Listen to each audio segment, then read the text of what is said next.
Hey everyone, welcome to another episode of Win the Hour, Win the Day. I am your lucky host, Chris Ward. Why am I lucky? Janene Liston is in the house, better known as the pricing lady. So this is something we have not attacked so far, but I am really eager to dive into this conversation.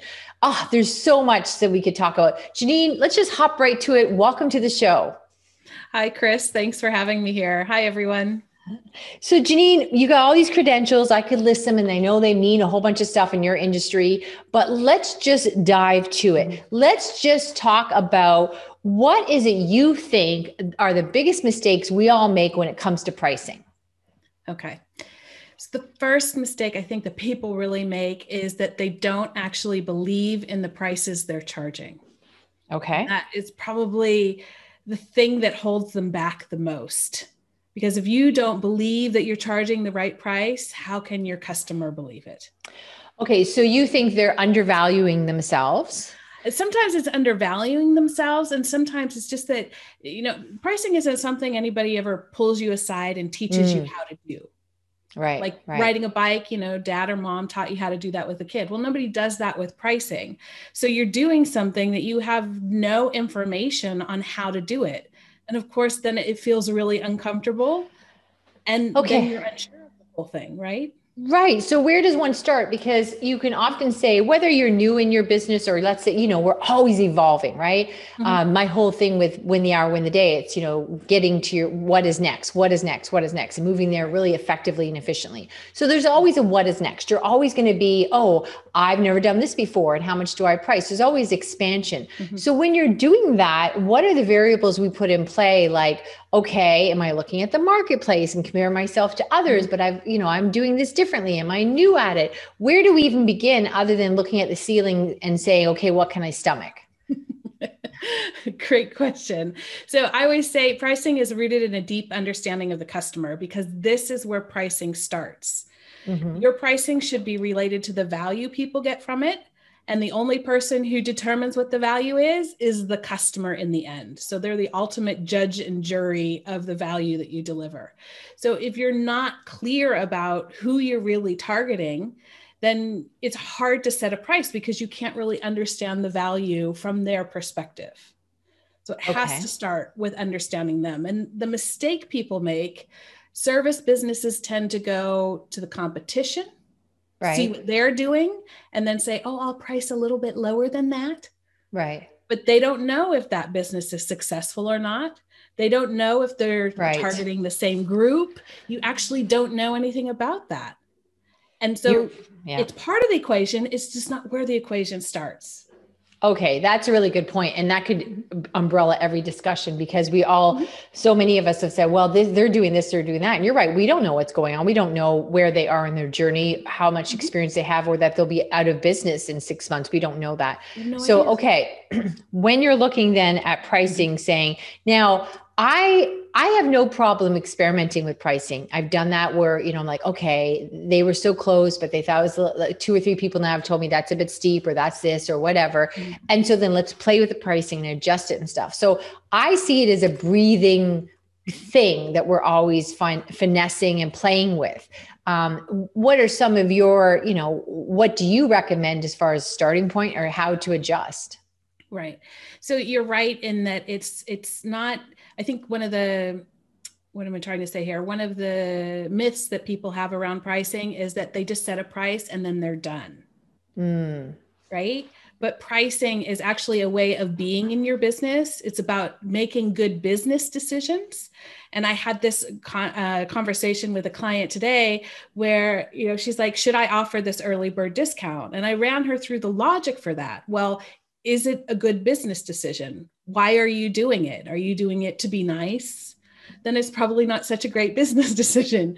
Are you doing it because you want to know in advance if enough people will book so that you can cancel before the event, before you have to pay money for the location? Then it's a better business decision. So it's about being able to make better decisions in your business. And you're absolutely right. Sometimes you have to throw it out there, test it, see what happens, and be in a position to adjust. But again, Oh, go ahead. Sorry, go ahead. No. So it sounds like there's this bridge between pricing and sales. Like, I guess I would think, well, how do I know? You have to be, I guess, confident in one or the other to know, okay, so I've tried this a couple times. It's not my sales. I mean, we can all improve on sales. We could talk about that all day long. But how do we know when we go, all right, I dropped the ball in the sales capacity, or I think it's a pricing issue? I guess we're all here about, I'm always big that when people listen to the show, and one of the biggest compliments I get from a lot of our reviews, and thank you everyone for the reviews. I read every single one of them. Thank you so much. And what they like is, solid takeaways. And this is such an important conversation. And yet, how do we talk to people about pricing when you guys are out there and you've got different products with different pricing and different experiences? Like, how do we really do something that we can sink our teeth into with that? Okay. So I'm trying to understand what it is you really want here. I think, okay, so part of the first part of that question was, how do we know if it's a problem with my selling skills or my marketing skills or my pricing skills? And part of the challenge is that they're all connected, right? Right. So you can't necessarily always isolate one from the other. It's kind of like the knee bone is connected to the thigh bone. Yeah, right. Right. Your pricing is when it's one way that you can identify that it's not going right is you're working too hard and you're simply not making enough money. Yeah. Okay. That's one aspect. So there's lots of different signs that it can be related to pricing. Now, if you're positioned, if we do something called a value map. So this is a more concrete tool, let's say. There's a value, and it's a plot of, this is the price, this is the value from the customer's perspective, and I'm here and my competition is here. So where are you on that map? And if you see you're delivering great value at a low price compared to everyone else, then you're probably underpriced. Okay. All right. So let's unpack that a little bit. Okay. So what you're saying is this, because it is hard for me to wrap my brain around where price and sales separate. So what you're saying is, okay, you're achieving your goals, that's fine, and you've got business coming in, and you're happy with that. But what you're saying is you're still having to work too hard for, like, dreams are being fulfilled, X amount of clients or customers are coming in, but you're still hustling. And I've been in that situation where I realized, oh my heavens, it's as much as work to do product A as product B, and product B, is far more lucrative. Like, it's a bigger ticket item. So why am I over here with product A? Because it's the same amount of onboarding and all this other stuff. So what you're saying is the pricing is, you can know it's an issue when you look and say, I'm still really working hard, jumping through hoops, but I'm getting the business I need, and yet the profits and everything aren't there. So for the amount of work and value I'm providing, I'm undercutting myself. Yes, that's one sign. Okay. Absolutely. Okay. Give us another. Another example. Well, and what goes hand in hand with that often is resentment. Okay. If you're starting to resent your customers, because you feel like you're working too hard and not earning enough, that's another sign, definitely, that you're not charging enough. Right. Okay. So they're starting, because now in the little voice that's less kind in the back of your head, they're asking for something. You're thinking, I'm doing all this stuff for you. Right. Okay. So there we go. Internal dialogue. Check. Okay. We've all been there. And then understanding, I know one of the things you talk about is understanding profits equal growth, not greed. Yes. And I think what happens, depending where you are in your journey, whether, even if you're just trying a new product, sometimes you get so grateful, like, I really wanted to help more people in this area. And so then you're underpricing yourself again, right? Yes. Okay. This is something I see all the time, and it comes in many forms. I hear it as, I want to be fair. I hear this all the time, especially from women. I want to be fair. Or your social entrepreneurs who are doing social enterprises. I want to be fair. I want to do the right thing. And that's noble. And I'm not saying you shouldn't. However, especially when you're starting a business, it's hard to sustain a business if you can't be profitable from the start, right? Yeah. So you have to almost take care of yourself first in some ways before you can be there for other people. It also means you may need different revenue streams. One revenue stream may support your business financially, and another one may give you the love that give you the thing that you love to do. And so pricing is very much related to those revenue streams, because revenue is the price times the volume, right? So you have to understand that in order to understand that business model. So I think, that's one of my, not pet peeves, but I'll hear that from somebody that does what they deem to be, I don't know, noble work. Like maybe they're in the health industry or acupuncturists or even massage therapist, somebody, and they're like, oh yeah, well, I really just want to help people. I'm not worried about the money. Well, you can help way less people when you're broke, right? And if you really want to help people, here's how you can help people. The people that are making the biggest impact in helping others usually have pretty fat wallets, right? They're like, oh, let me give to here and give there. So that's not an excuse. I really think that's just, compromising for something you're insecure about. So I think what you're saying here, and this is a really important point, the pricing is the oxygen to the business. Like it's the money. And we all talk about sales whenever we can. And sometimes we don't even. Sometimes they're like, oh, I'll just go out and talk as fast as I can and try to convince them. I mean, actual sales strategy is a whole nother discussion where I think we often neglect that. But you're right. I've been doing this for quite some time, and no one really addresses pricing, when to adjust, when to, bulk up, what to do. So, okay. So go ahead. Yeah, of course. I always liken pricing is to profit, like iron is to blood. So have you ever, I know a lot of you out there have had low iron. Yes. And how does it make you feel? Lethargic, right. Okay. Right. Yes. And you're struggling for everything, and you don't have dizzy. Dizzy, you just kind of disoriented, and you're not yourself. And it's the same way when your price isn't positioned correctly, you have a profit deficiency in your business, because you can't ever get enough energy behind the profits to be able to reinvest into that business, to be able to serve your customers better. And certainly it'll be harder for you to be there in the long term without an infusion, if you will. Wow, that was everybody drop the mic. Okay, this is really powerful stuff. So I think what's happening is, in my obsession, I always want everyone, you guys out there, when you listening to the show, to stop what you're doing and then really have something you can implement.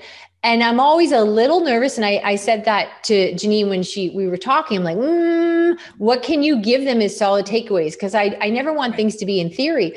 But I think the message here, I think the spotlight that we're putting on pricing is the takeaway, because we just don't talk about it. We skim over it. So you guys, if you learn nothing today, you just understand that, I don't even, like Janene's example, you're not feeling well, you've got low energy, you're a little dizzy, then don't look at, I don't know, how tight your shoes are or what your sweater is. You know what I mean? You have to look at the iron in the blood. So I think we could run around. My other obsession in life is why I feel so bad when people are chasing the wrong thing. Right. I always say, look how much work I put into doing the wrong thing. So we're running around chasing all these things. What am I doing wrong? But it could be pricing. And it's just not a conversation that's commonplace. It's not something out there every day you see or hear about. Right. Yeah.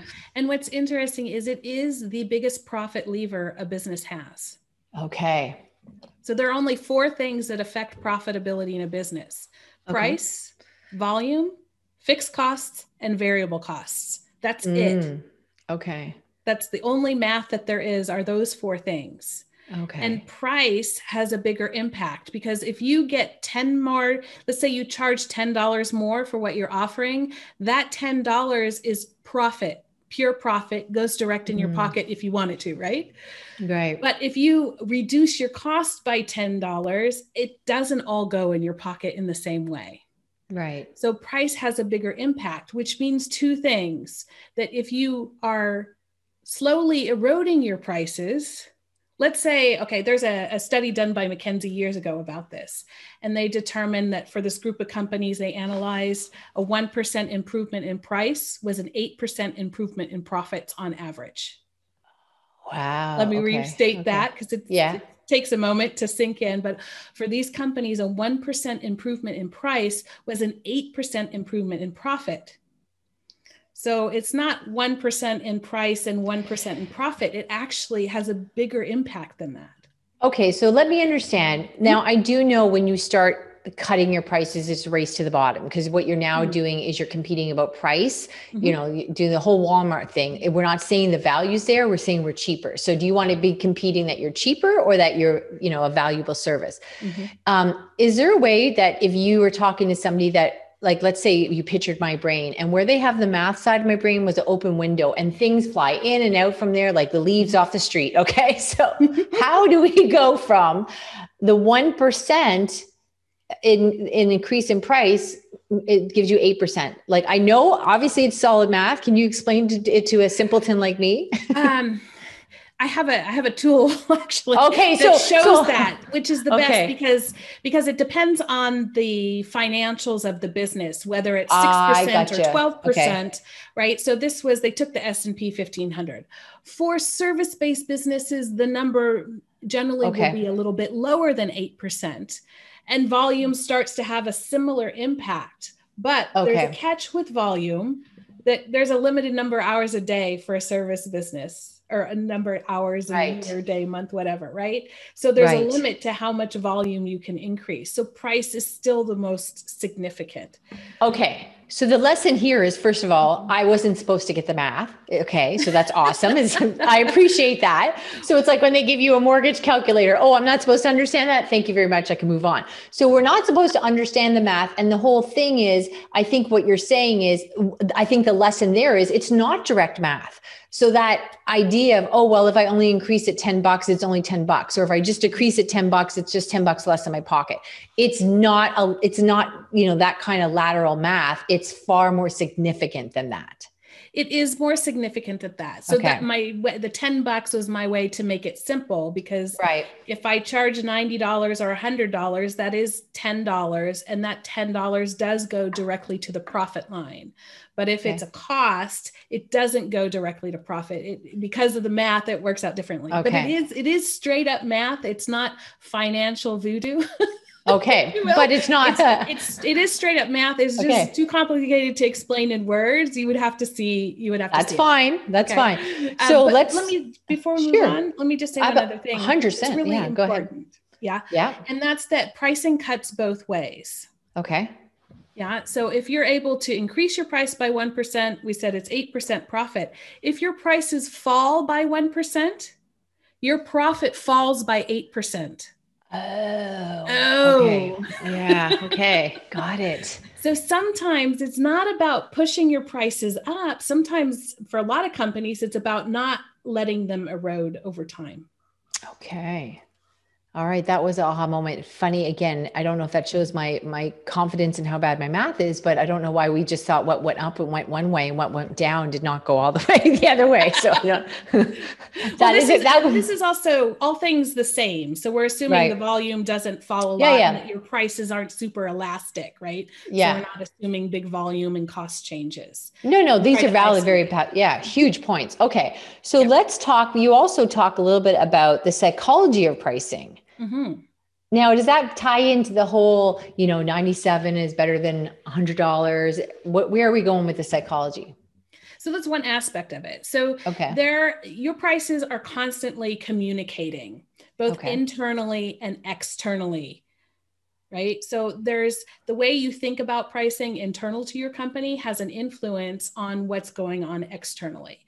And I can give a great example. I was working for a company years ago, and the guys in Poland are like, I went there for a pricing project, and they're like, well, there's a price war. It's not our fault, and we can't do anything about it.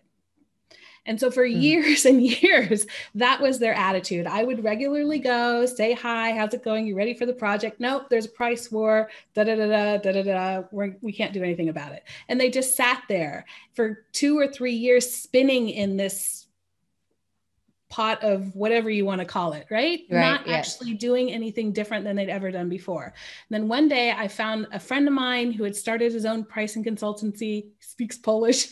So I said, why don't you talk to them in their language? Maybe they can understand. And a few weeks later, I got a call from them, and they're like, hey, we've seen it. We are contributing to this. Right. Okay. And so in that context, they were actually able to move forward and make some changes. They understood their influence, that their attitude internal was actually influencing the situation externally. So that's one aspect of it. Then the aspect that probably people are more familiar with is, you know, the number, how we end the numbers, but also every action you take with your pricing is speaking to your customers. And we are the best trainers for our customers, and we can either train them for good business behavior or for bad business behavior. Right. Okay. And give me an example of that. An example of that is, okay, traditionally in, say, the automobile industry, each of the sales guys has a quota they have to fill each month, how many cars they have to sell. And what happens when you see you're not making the quota at the end of the month? Right. You make discounts. Yeah. And then the next month, when somebody thinks, oh, you know, maybe I'll wait until the end of the month to see if they offer a discount. And then it goes on and on and on. You know, You're people so right. wait for Black Friday to do their shopping.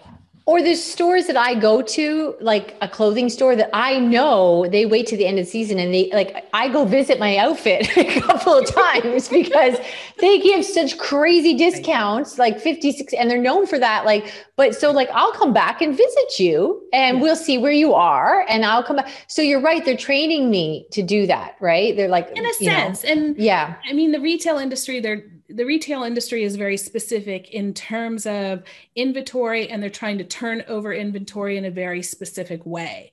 So something like sales like that makes sense in that industry. One of the mistakes people make is they actually try to apply those tactics to an industry that isn't turning over inventory, like Black Friday sales in service-based businesses. Right. To me, that, you know, it's logically, it's not necessarily the right thing. You're right. You're right. Okay. I'm not even people. I should be paying. I'm over here visualizing different things. I'm drifting. I'm no longer interviewing. I'm thinking, because I was thinking, well, I was starting to have an argument in my head. I was thinking, all right, first of all, the clothing store I spoke of is notorious. It's in Canada, Mark's Work Warehouse. So it's like, you know, everybody gives you, yes, if you're prepared to say, will that blouse be there come the end of summer? You take your hit, your misses, your losses. But this store is notorious. And they also have this big thing in November, like all the time. So you go, oh, they're gonna have this big thing in November. I'll wait, right? I can be patient. I'll wait. So, but then when everybody else is doing a Black Friday sale, again, hello, I sound like I'm in high school following the crowd. Mom, everybody else was doing it. Which, by the way, did not fly with her at all. That's just a whole podcast on its own. So if everybody else is doing the Black Friday, what do you recommend? Well, it depends. Maybe the Black Friday is right for your business. That's right. That's where I go back to it. It's about making better business decisions. And you have to ask yourself, what is the business reason for doing it? If the business reason for doing it is just because everybody else is, it's maybe not a business reason. But if you're in an industry where a lot of times people do it just because, just because everybody else is. But the reality is, in your service-based business, you might not actually pull in extra customers by offering that discount. Right. And, you know, I'm thinking you're just losing money. Right. For me, I would think Black Friday, like if you've got an info product. So I wouldn't put my services out on Black Friday, but it's okay to put my info product, the Outsourcing Playbook for busy entrepreneurs, because it's not, I might take I might have less sales, but the output, it's created, the videos are made. So it's not costing me time 3 months from now or anything like that, like a Groupon. It's not costing me there. Okay, perfect. And it leads into something else. You know, each product has a different intention. So if I just take a pen, for example, if I'm a producer of pens, if I'm using that pen as the gateway to sell notebooks, I'm going to position and treat that pen differently when it comes to pricing actions.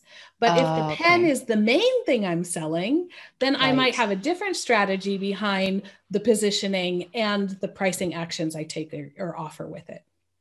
Good example. Boys and girls, like, we all give her a round of applause. Right. Golf clap. Okay. All right, Janene, we just have a couple minutes left. And maybe we'll have a part 2 here. Just give us, since we don't know, and you've enlightened me a lot. You've put a spotlight on something that really, I think we all just skipped over and took for granted. So give us one last little pearl of wisdom that you'd like us to leave with. Okay.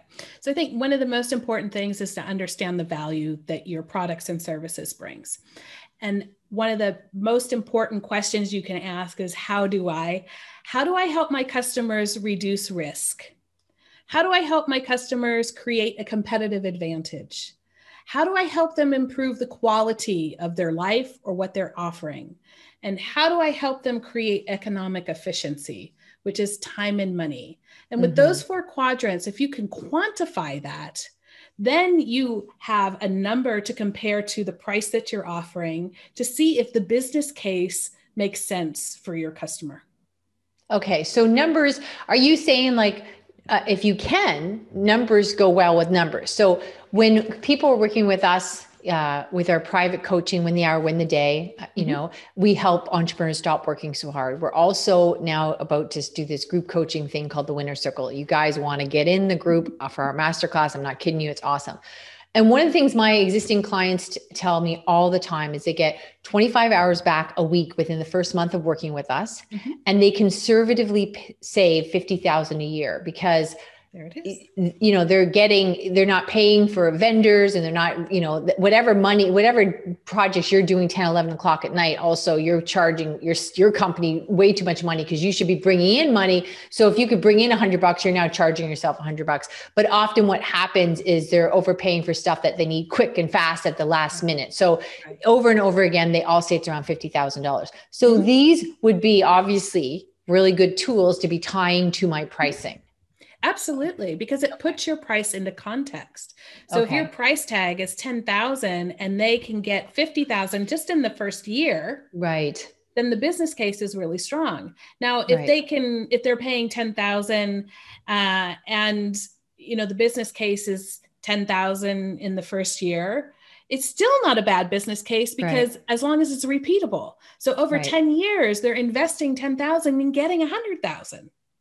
So when you want to be able to tie it in, like if you were something that's, you know, it always sounds easy when someone gives an example because you think, oh, I don't have that. But let's say you were in the health arena and you can say, look, you know, we want you're purchasing these services for optimum health. Let's take a look at an average prescription, or if you have to go to get a massage at the last minute and pay extra. So tying your pricing into costs, you know, really sort of into the value. Okay. Right. The value. I'm thinking the cost of not doing it is the value. Is also a value. Absolutely. Okay. The cost of doing nothing at all is, and can often be more significant than the rewards that we reap. Wow, awesome. Because we try to avoid pain as opposed to seeking pleasure. Yes. What the word was there for a moment. Yeah. We're so focused on the pain. We're stuck there. Yeah. Yeah. And what's important to understand is you may choose to never share that math with a customer, or you might. Okay. Some people feel uncomfortable with that. But if you know in the back of your head that they get 50,000 out of this on average, then you feel more confident telling them that the price is 10,000. Right. And, you know, confidence is everything, because I do remember like many years ago when dinosaurs roamed the earth and I started my business, because now if you even say 5 years ago, it sounds like the olden days because there's apps and things we didn't have before. But like a good 12 plus years ago, you know, in the beginning, I might give a price and then it was like, blah, blah, blah, right? Because I'm like, oh, let's mumble the price and make eye contact to see if they went, oh, you're crazy, right? So yeah, that's not a technique. People just spit it out quickly and then look humbled. Not a strategy. No, or they go, it's 20,000, right? Oh, yeah, I know. They like ask you the question. Yeah. You say, what's your price? It's 20,000 with the little intonation at the end. Yeah. Like, wait a minute. Yeah. And I'm hoping you pay it. Yeah.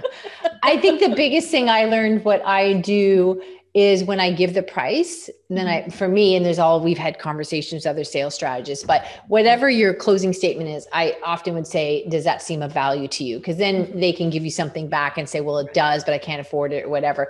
But the secret to me, if you learn nothing else in sales, it's about give it and shut up. Do not talk past the sale. Do not keep talking and convincing and all this other stuff. And I even explain that to my team. Like they'll ask, you know, Evan will ask for something like he wants Friday off for a reason. And he's halfway through it. And I say, yeah, no problem. Not a problem. And then he goes on to keep explaining why he wants it off. And I say, don't talk past the sale, Evan. You got it. what more, right? Yeah, Okay. I mean, I think there's a human need to justify a lot of Yeah. times. And Yeah. that's something, especially in a sales discussion, you want to learn to manage. I always, tell people that in a sales discussion, it's more about listening and then delivering key Mm. questions or messages at the opportune time. But you're right. You deliver it and then sit back and see what their reaction is.